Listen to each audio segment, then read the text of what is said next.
Well, welcome back to another episode of the Intentional Iron Podcast. I'm gonna run another solo Q&A here. I have made like a promise to myself to do some sort of long form content at least one of my days off of work, and I was gonna record in the gym earlier, but I did not want to bring my camera into the gym. I just wanted to go in and train because tomorrow's a rest day, and I was like, I need to at least have one day that I can just savor a good session when I have off work. So did not record in the gym, but I thought I'd get a solo podcast out to you guys. And also tomorrow I have a great guest coming on in the big Ron Partlow, so that'll probably come out before this, but just wanted to get on here. I put up a question box a few days ago, and I got a few questions off of that, and I had a few topics that I just wanted to go over, spill my brain out to you guys, give you guys some actionable advice, some just pieces of advice from me, and do whatever. So first question is, someone wrote in and said, is there anything such as balance when pursuing bodybuilding? To be honest, on my take on balance with things, especially at 20 years old, you don't have a lot to balance. And I think when it comes to the aspect of trying to find balance at a young age is like you're trying to balance if you don't have your priorities straight yet. So if you're trying to balance like a passion for bodybuilding with like going out to drink and going out to do dumb things like that, that's where I think that the balance conversation gets very misconstrued. Now, I do think that there can be like an unhealthy obsession with things, but I think, in my opinion, at a young age, that's a good thing. I think to really find your way in life or just whatever you're pursuing, I think that being like a little bit like psychotically obsessive with whatever it is that you're doing is a good idea, is a good thing. I think that's a great way to like, I'm not gonna say fast track your progress, but you're gonna make your progress a lot quicker than the guy who's like half in, half out, partying this, doing that, versus you who's like really obsessed with whatever you're doing. I think that at a young age is a good thing. Now, I think if you're chronically obsessed with bodybuilding, for example, and you're 40 years old and you have a wife and kids and stuff like that, that at that point I do think that it's a detriment. But I think at a young age that is like required, in my opinion, for success. I think that this is like the prime time for you to be building a life that you will love in the future. And I think that obsession is what will build that life for you. I think if you're half in, half out, like some people are with a lot of things, you're just not going to be able to build like a life that you really want to live in the future. That's just my opinion. And I think when in that chronic, like not chronic, but in that like healthy obsession, you can like find, purpose in that obsession. At least I have for like bodybuilding specifically. Like in my little bubble of my whole process, if you want to call it obsession, whatever.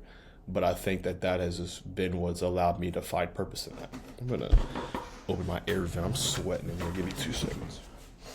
I'm back. As I was saying, I think that like that obsession is what will allow you to not be obsessed at an older age, if that makes sense. Now, I think you have to earn the right to not be like obsessed with your passion, if that makes sense. And then at that point, when you get to a point later in your life where you have unlocked that like success that you deem successful or whatever, it's not an obsession at that point. It's just who you are. It's a lifestyle. So I think that obsession or whatever at a young age, 18, 19, 20, I think that's good. I mean, how many healthy obsessions do 20-year-olds have in 2026? Let's be honest. If bodybuilding or whatever you're passionate about, you're obsessed with, I think you're fine, because the majority of people around this age are consumed with drinking, sex, things of that nature, and they have no obsession that's a healthy obsession, and the day that they can channel that into something beneficial for them or healthy will be great for them. But until then, it's just kind of like a downward a downward spiral from there, if that makes sense. But I think that early adulthood obsession is a really good thing to drive like progress in whatever you're very passionate about, in my opinion. First prep tips, advice to a first time competitor. I've kind of went over this before. My first prep was really difficult, to be blunt. I was like still in high school and I was working at a Mexican restaurant, and like my calories got down to 950 calories per day on top of 2 hours of cardio, and like I think it was 15 to 17,000 steps per day on top of the cardio. And I was eating, tilapia and asparagus in the middle of math, in the middle of programming class. So I think that the main thing that you need to worry about in your first prep is just getting peeled, because at that level you have no muscle really. You're not going to be, you can't be blasting full at your first show. You can't be whatever. You just need to worry about getting as peeled as possible. Just from what I've heard, for what makes sense to me, it's like you have fat on your body that literally has been there since you came out of the womb. And your first 1 to 3 to 4 shows for some people is all going to be just simply getting off every single bit of body fat every single time. So then they're going forward, you don't have to get all that off. It's just going to be added fat that you put on during your off season or whatever. It's not going to be like baby fat that's just been sitting around. Some other tips for first time competitors, or if it's your first time stepping on stage, this is probably going to be the hardest thing that you've done like ever, mentally, physically too. And just a tip that my coach gave me, Justin, or my old coach gave me, Justin, was that just worry about every day, like what can I do, like worry about this hour. And I've heard that repeated on podcasts too, like what can I do this hour that will move me forward? What do I gotta do this hour? Don't think about tomorrow, don't think about the hour of cardio you gotta do, don't think about the training session you gotta do. What do I gotta do where I'm at right now? That's it. And that's a good thing that you can carry literally in every avenue of your life, is what can I do right now? Keep yourself present in the moment, and don't sit there and start pondering and worrying about, oh my God, I gotta do this cardio in a little bit. How am I gonna do this posing? How am I gonna do this training session? It's like if you do all that, you're just gonna be a huge stress ball at the end of the day, and then what you should have been doing in the moment is gonna fly by you, and then you're gonna miss it, and then it's just a cascade of bullshit. So just be, present in the moment as much as you can be. Another one would be, if you're like younger getting into this, I think that, like for me, I mean, I didn't really have like a lot of friends in high school. I was in a pretty serious relationship and I kind of cut everyone off, which was a blessing in disguise. But I think that's something you could take from this, is like audit who your circle is. Because if you're bodybuilding and you like really love this and you're bringing your meals places, this is all you think about or whatever, unless you're in a bigger city where bodybuilding is a little more mainstream, no one's going to understand, and no one is going to think that what you're doing is normal or cool or whatever. So you got to be okay with that. And if you're not, then if you set out on this bodybuilding journey and that was something that you were looking to get out of this, I have news for you. No one cares. No one thinks it's cool. Not many people are going to like praise you because you bodybuild. No one really cares. People are going to think you're more crazy than you are cool. And I think when you're able to like audit who you allow yourself to give your energy towards and your attention towards, that's huge. Like for me, the relationship I was in was very serious. Like I thought it was a 1. Don't we all think that one relationship was going to be it, right? And so I cut off all my friends. Not that my friends that I had were of any value to me anyways. They were all kind of delinquents. But that just allowed me to be very focused on what I'm doing. And then once that prep was over, the girlfriend I was with was like, I can't do this. And I was like, yeah, I could see that makes sense. And so like now it's just me. And that's kind of allowed me to be very locked into my process. I talk to my coach and that's it. The little mentorship group I'm in as well, and that's it. And I think that this question can kind of tie back with that being obsessed thing, is like just auditing who your friend, like kind of tying the question of first time competitor being obsessed, that kind of ties together, kind of is just auditing who and what your attention goes towards, because that is huge. Like I have it on my wall right there. It says attentions lead to thoughts, thoughts lead to beliefs, beliefs lead to actions, and action leads to results, and then your results back up to attention, thoughts, beliefs, and all that kind of stuff. So just audit what you give your attention to is huge. Auditing what you give your attention to in your first prep and in any aspect of life, I think, is huge. What is one thing that beginners overstress that does not matter at all? Basically everything, to be honest. Like, that could be with business, that could be with bodybuilding, that could be with singing, that could be with archery. The reoccurring theme with all of that is you're always going to stress the minutia and the little things, and the more that you do your thing, the more you realize the more that you realize how little some of those things matter. One example I can give for that question exactly is, like, I see a lot of posts now about like trace proteins or how do you count your protein, and it's like, I don't really think that matters unless you're like a open level bodybuilder or you are trying to get like that 1%. Now, I do think this could be an issue if you are the low everything approach. You're the low protein approach. You're the low volume. You're the my RI. I gotta keep my RIR. You're the low gear guy. You're the low everything guy. I think in that aspect, if you're like 200 pounds, right, and you're doing this like low protein approach to where you're only getting 200 grams of protein in total, that I think is an issue. That I think that maybe counting only whole source protein is smart.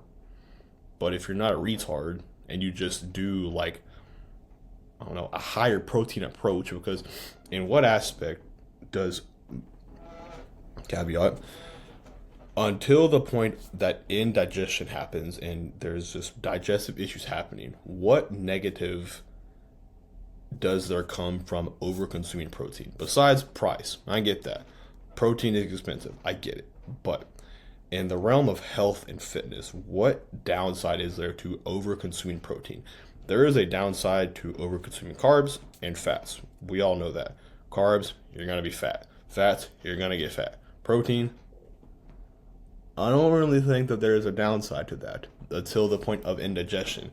And you watching this, you are not going to eat enough protein probably to have backed up digestion from it. You're going to need to eat like a pound of protein per meal. Okay, I think that is something that a lot of guys overcomplicate and overthink. Like, I've seen a lot of posts like, should you count trace proteins? And I'm like, dog, you don't even follow a meal plan. Like, what are we talking about?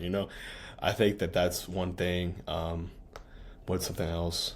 I think now is like training volume. I know it's a really basic answer, but like people over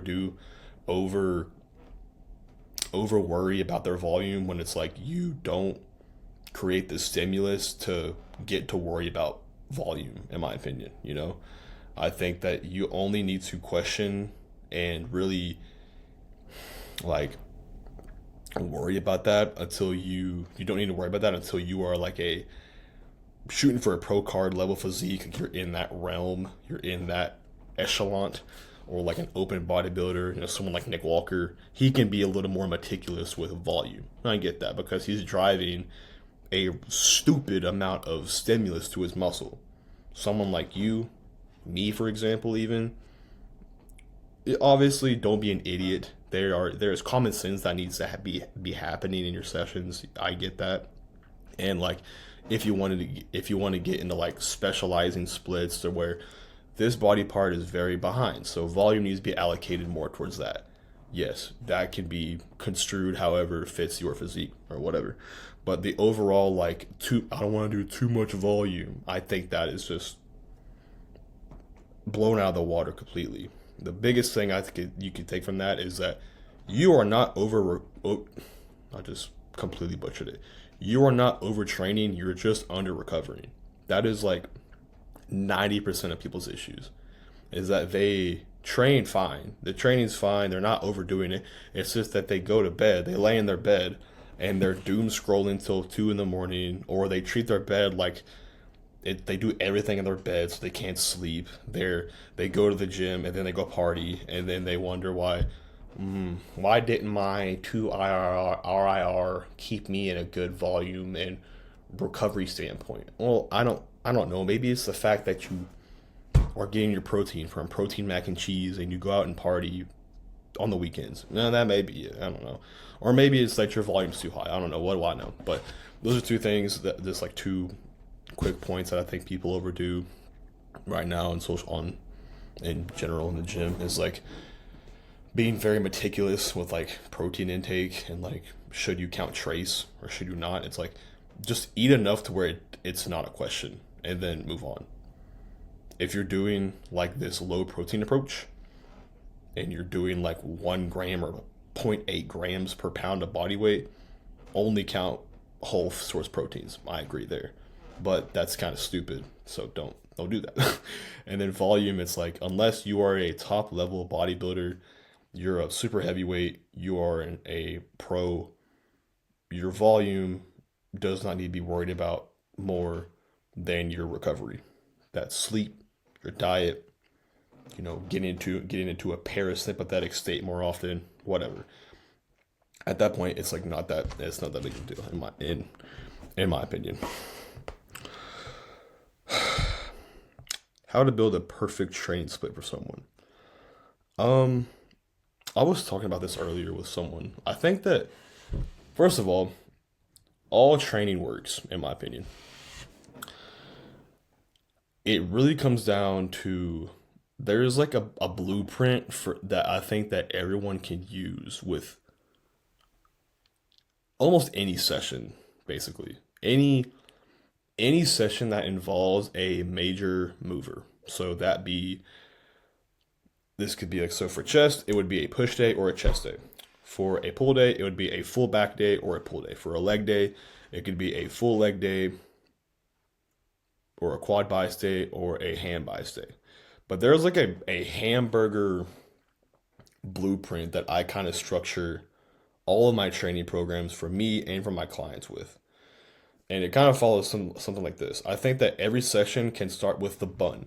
Okay, the bun is going to be some sort of isolation movement to warm the muscle, one. Two, to get the joint in that area nice and loose for the following movement. To drive some neural connection to that muscle. And just to get you acclimated to whatever. Okay. I think that first movement that you have, I think in some cases, in a lot of cases, it doesn't need to even be tracked. I track like my isolation movement. I track most of my movements just to be. I like having everything written down, but that can be something that's just like a warm. Basically, it's not a warm up. You're taking it to failure. You're going hard at it, but it's just basically getting you ready for the subsequential, is that the word, the following workouts. So like the bun is isolation movement, so that be a fly on a chest or a push day, a pull down or a pull over on a back or pull day. It could be a leg extension or a hamstring curl on a leg day, be it quad or ham bias.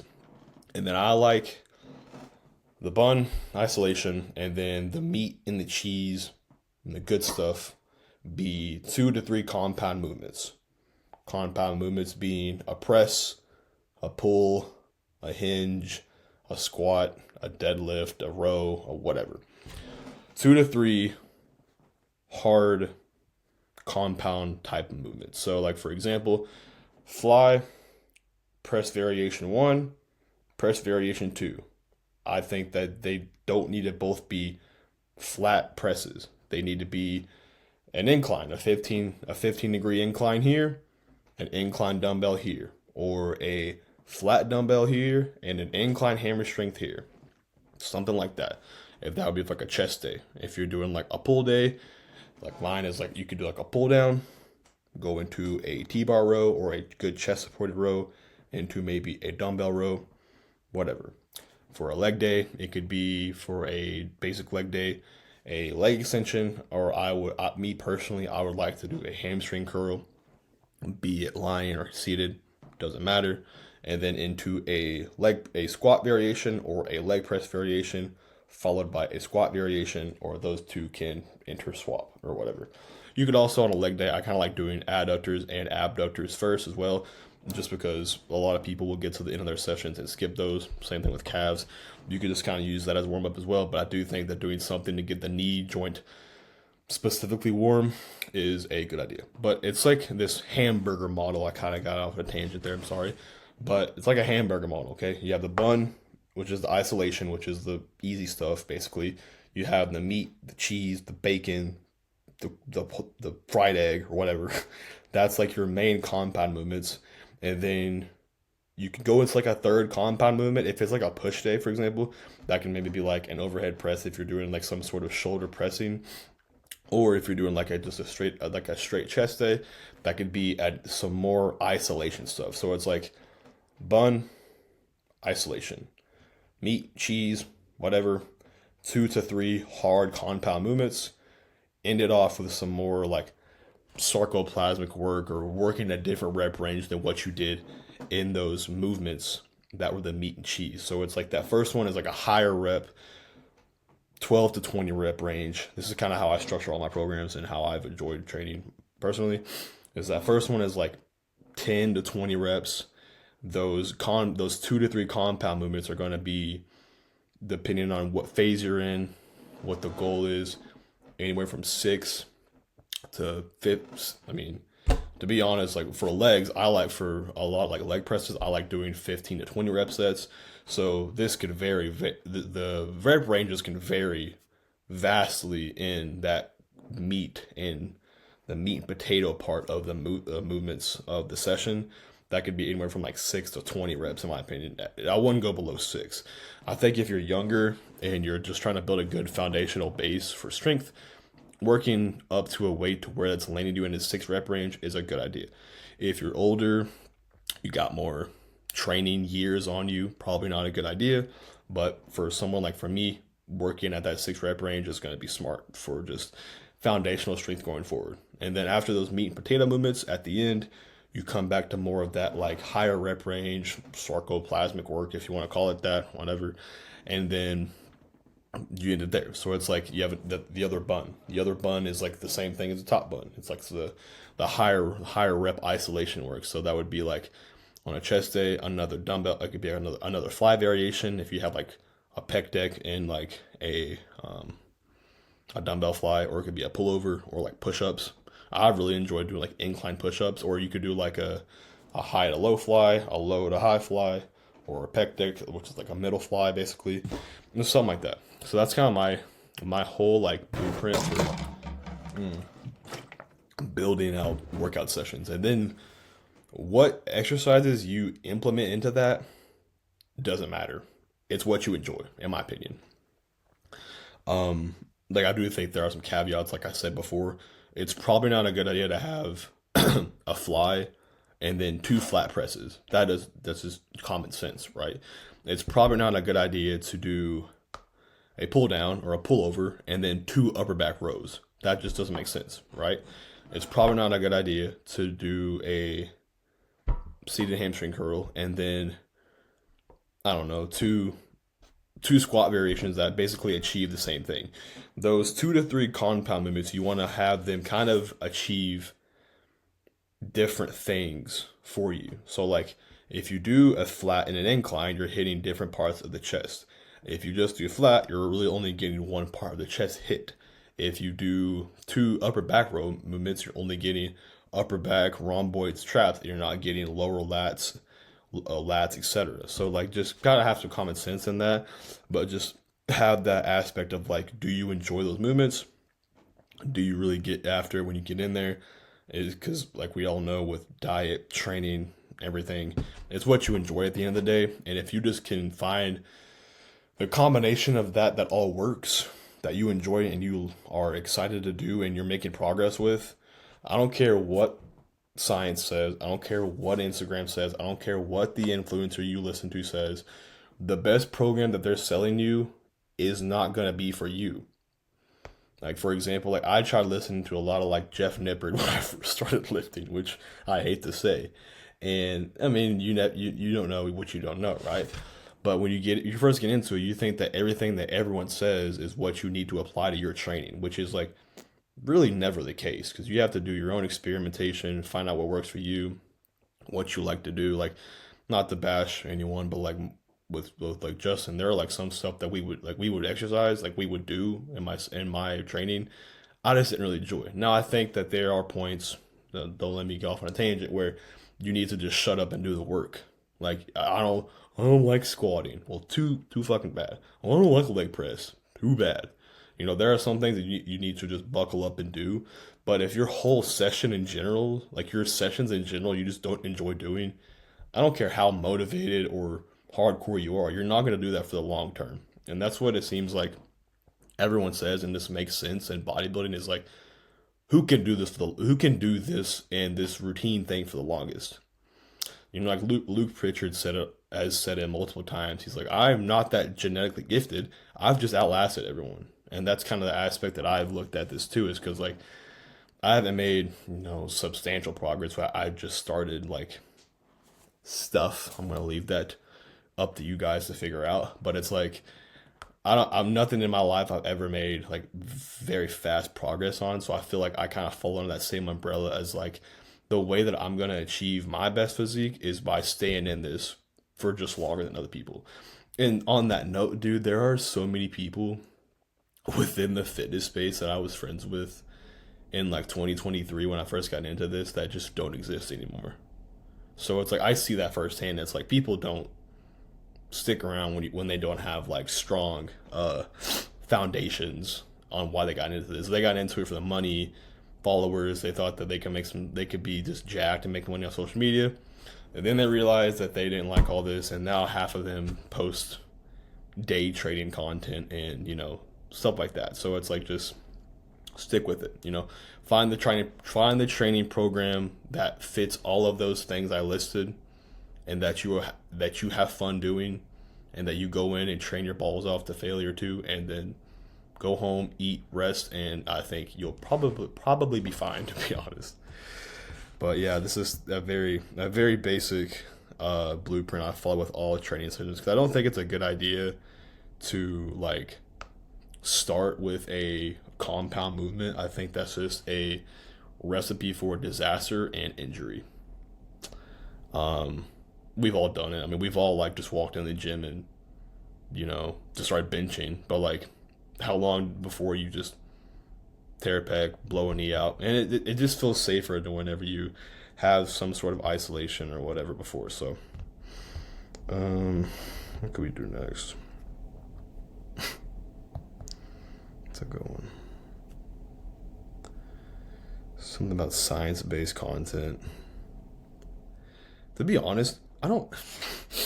Okay, something about this topic I would want to talk about for a little bit is like, I understand that all science-based stuff is like pretty retarded. It's pretty annoying, and like I live in a very small town, so like the only people that work out around me are like basic people or just random blue collar dudes, and I don't have to experience any of the science based stuff in person. If I did, I would probably have a lot more of a different opinion on this. But I see bodybuilders and coaches go on a podcast and they talk about like all these retarded science based kids, and I completely agree. I completely agree that all that stuff's stupid. They're overthinking it. They're 140 pounds soaking wet, and they're trying to tell like super heavyweight bodybuilders that what they're doing is wrong. That is crazy. But you being annoyed by it is your fault, because you are consuming it. You are the one that is deciding to sit on your phone and watch it and then get all mad and comment on it and then make a video on it and then never do anything about it. I think that's something that a lot of bodybuilders can take away from that, is to stop bashing them And that crowd, not that they don't deserve it, I do think they're stupid and they deserve some sort of embarrassment, but it's like, try and lead by example. Like something I'm big on is I'm trying to be better at, and I'm trying to be big on is leading by example and not like force, because that's something that I don't think works. Like trying to force people, especially if like the main reason that a lot of kids make those videos, I feel like, is to just get a response out of the old heads, like an old head that's like mad about something, and then they get content, they get views, and the cycle it continues, and then you get mad again, you comment again, you make a podcast about it again, that kid gets more views, and then this whatever. So it's like, if you really want to elicit change within your space, start posting what you believe is right or what you have actually seen results with. Because I don't like, it's people like younger people getting into this that are posting that this is the way, don't have the proof that that is the way because they are still soaking wet. Not even I like that'd be like me trying to tell you that this is the way to train. I have achieved a little bit with my physique, not really anything. That is that doesn't even cross my mind to try and tell someone that I am 100% right. That's that's what the main approach with all of the science-based people is they talk in absolutes, and that is never the case for anything in the health and fitness space ever.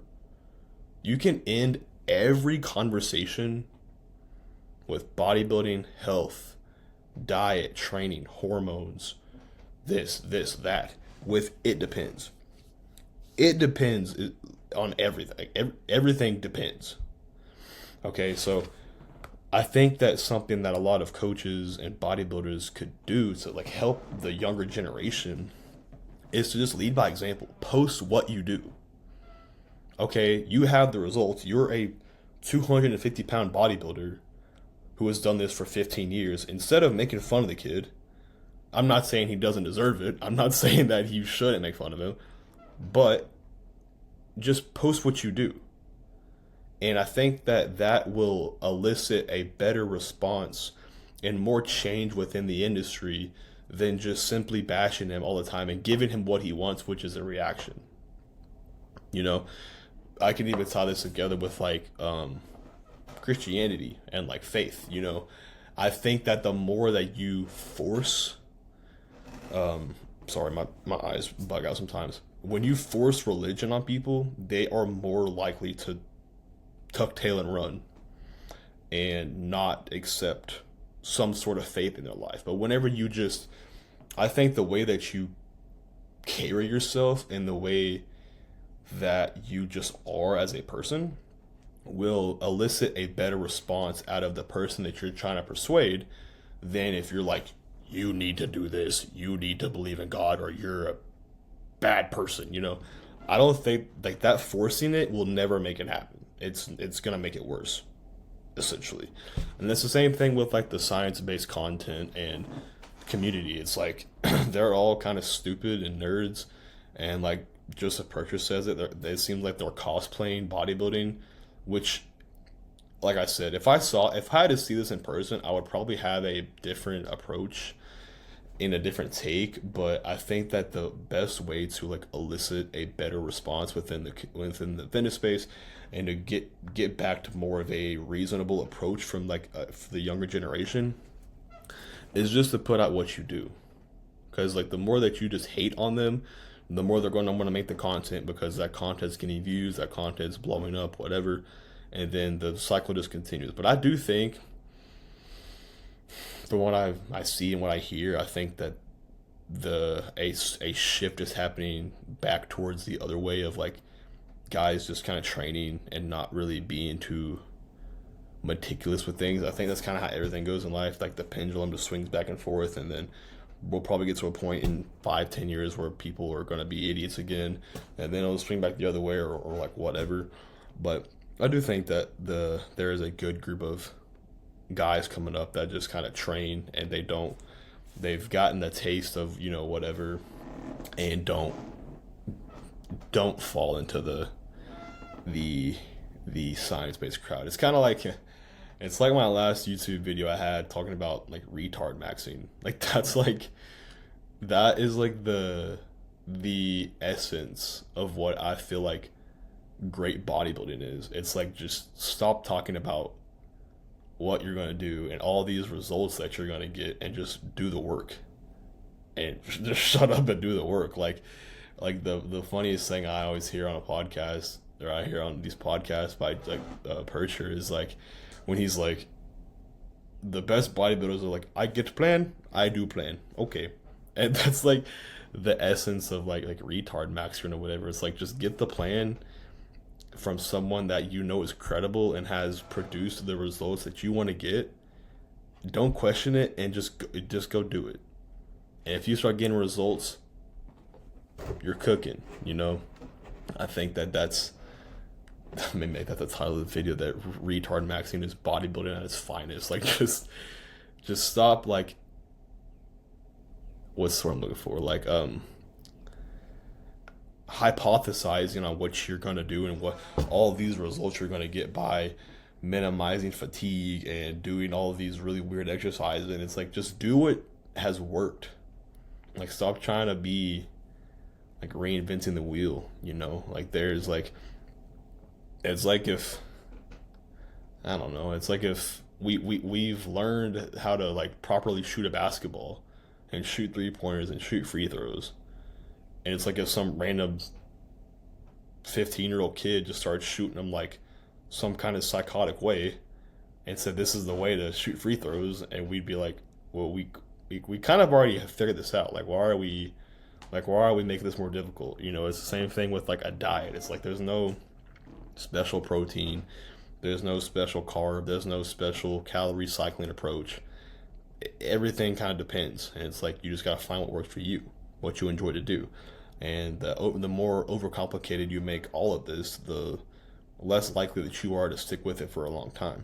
So it's just like, I don't know, retard maxing is like could be the greatest thing to happen to our our generation, to be completely honest. I think that like that kind of falls under the, like that same video I made where I was just like, you know, just watching like the Chris Williamson videos and just fantasizing over this person you're going to become and then never taking action, or watching all these Mike Israel videos and Jeff Nippard videos on how this workout does this and this whatever, and then you never put that thought into action, and you never actually, like, I don't know, oh my god, get in the gym and work hard. It's like all of this like hypothesizing and self-masturbation is just procrastination, you know? But yeah, that's my take on, I can't even remember what the question was. Yeah, lead, like, science-based, leading by example, like, whatever, like, just, I don't know, it's just, I think it'd be a lot better approach by the older generation that's been doing this for a while, to just, instead of bashing the science-based guys, just lead by example. Post what you do, like, post the content, post your training, and then hopefully that compounded over time will elicit some sort of response within the industry or whatever. But one thing I did want to go over, I'm gonna see if I can pull Instagram up. I wanted to go over this weekend's France Pro, I think it is. Look at a couple guys. Ball neck. And share my screen. Share. I'll probably go over this with Ron as well. Let's see what's Bonek looking like. Man, I like Bonek as a person, but for some reason I've never been too much of a fan of his physique. Like, he's big as, these updates aren't looking too tight, I'm not gonna lie. 3 days ago, I don't know, he's fresh. He hasn't competed this year, but Sauce is just been getting better and better. I like Sauce a lot more. I would like to see Sauce win this. Sauce, however you want to call it. Tsunami Pro, that's what it is. So we got Sauce, Mark Hector, don't know who that is. Daniel Goss, Roman Fritz, Don't know the rest of these guys.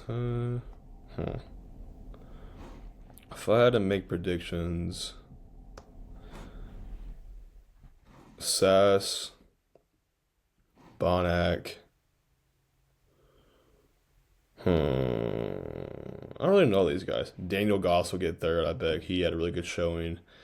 I'd like to see Roman do well. I like Roman as a person. He's cool.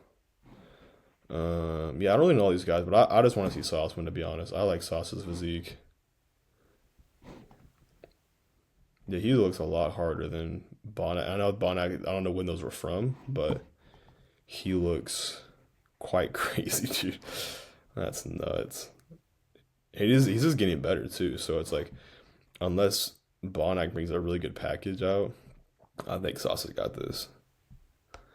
There's gonna be a lot of good competitions the rest of the year, to be honest. Like, hold on, we got like Tsunami Pro and then France Pro. We got Italy Pro. Maybe France is the same thing as Tsunami. I don't know.